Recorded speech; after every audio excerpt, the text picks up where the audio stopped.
Assalamualaikum warahmatullahi wabarakatuh. Jumpa lagi di channel Matematika Pak Anton. Baik, pada kesempatan kali ini kita akan melanjutkan membahas konsep dasar dari turunan fungsi trigonometri, dan ini adalah video bagian kedua.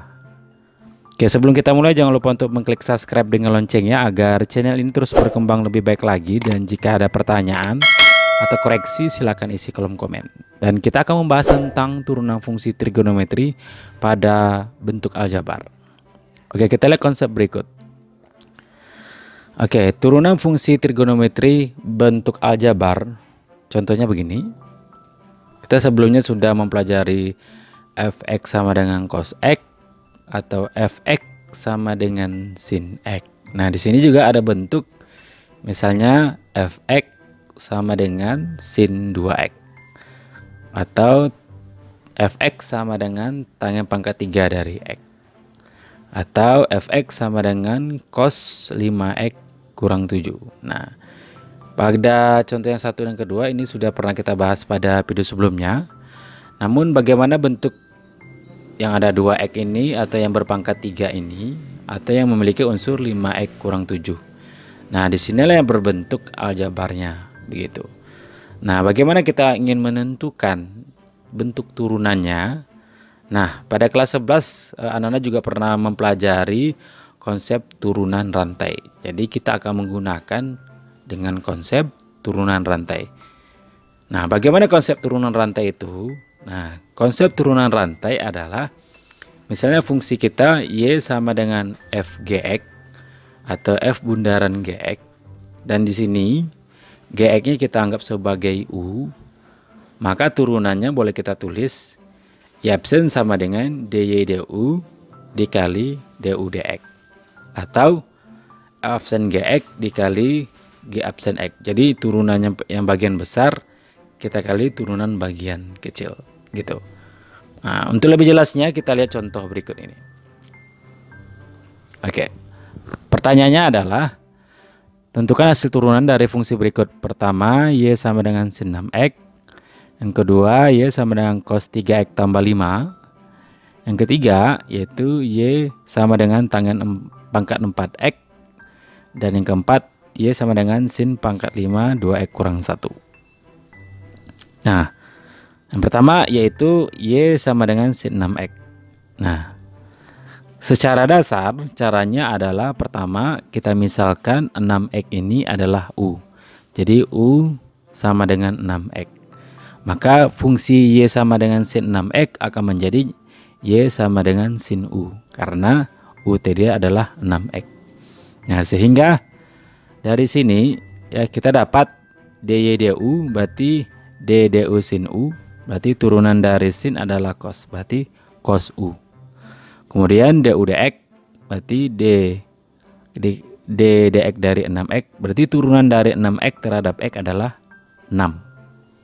Nah, maka yang kita ditanyakan adalah turunannya, berarti y absen adalah dy du dikali du dx, berarti dy du kita adalah cos u, du dx kita adalah 6. Maka kita dapat 6 cos u, karena u kita 6x, berarti y absennya adalah 6 cos 6x. Nah, sebenarnya caranya adalah cukup simpel seperti ini. Kalau kita lihat cara yang berbeda, berarti kita kan punya y sama dengan sin 6x. Nah, berarti yang paling besar adalah yang bagian terluar itu adalah sin. Jadi turunan sin ini adalah cos, berarti cos 6x, begitu ya. Nah, kemudian yang terletak di dalam sin itu adalah 6x, berarti turunan dari 6x adalah 6. Maka turunannya adalah y absen sama dengan 6 cos 6x gitu. Nah, dengan cara yang cukup sederhana ini kita bisa juga menyelesaikan soal yang B, yaitu cos 3x tambah 5. Nah, di sini yang terluar kan nilai cos. Berarti turunan dari cos yaitu sin, berarti min sin. Jadi turunan cos itu adalah min sin 3x tambah 5. Kemudian di dalam cos itu adalah 3x tambah 5, maka turunan dari 3x tambah 5 adalah 3.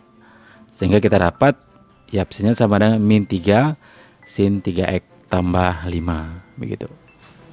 Oke.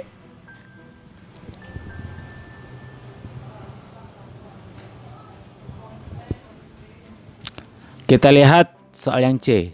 Y sama dengan tangen pangkat 4X. Nah, kita gunakan konsep secara mendasar dulu.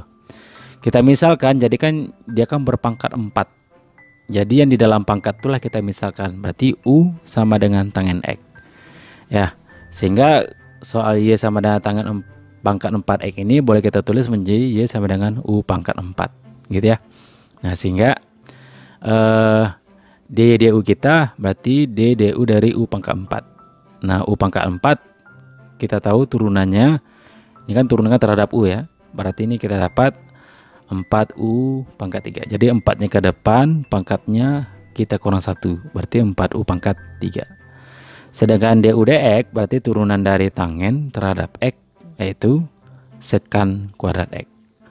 Maka turunannya secara umum konsep turunan rantainya Y absen sama dengan DY DU dikali DU dx. Berarti kita dapat DU kita 4U pangkat 3, DU dx kita adalah sekan kuadrat X. Kita ganti U dengan tangen, berarti kita dapat 4 tangen pangkat 3X dikali sekan kuadrat X. Begitu. Nah, sebenarnya cara ini mengerjakannya lebih cukup sederhana begini. Ya, kita punya Y sama dengan tangen pangkat 4X. Nah, berarti yang terluar adalah berbentuk pangkat, gitu ya. Berarti yang berpangkat 4. Nah, kita tahu prinsip turunan yang berpangkat, berarti pangkatnya ke depan, berarti 4 tangen pangkat 3X. 4 seperti ini, 4U pangkat 3 gitu. Nah, sekarang turunan dari tangen adalah sekan kuadrat X, begitu. Jadi jawabannya juga sama begitu.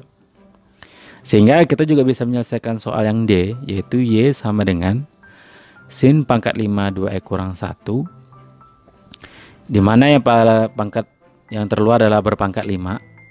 Ini pangkat 5, berarti turunan pangkat 5 artinya 5 sin pangkat 4 2X kurang 1, atau 5U pangkat 4 gitu ya.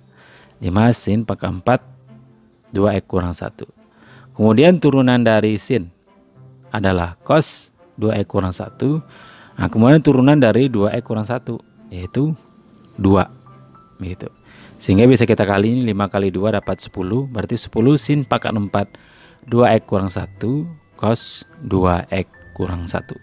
Jadi itulah prinsip cara menyederhanakan atau menyelesaikan turunan fungsi trigonometri yang melibatkan bentuk aljabar berbentuk pangkat atau berbentuk 2X kurang 1 atau berbentuk berpangkat juga di dalamnya.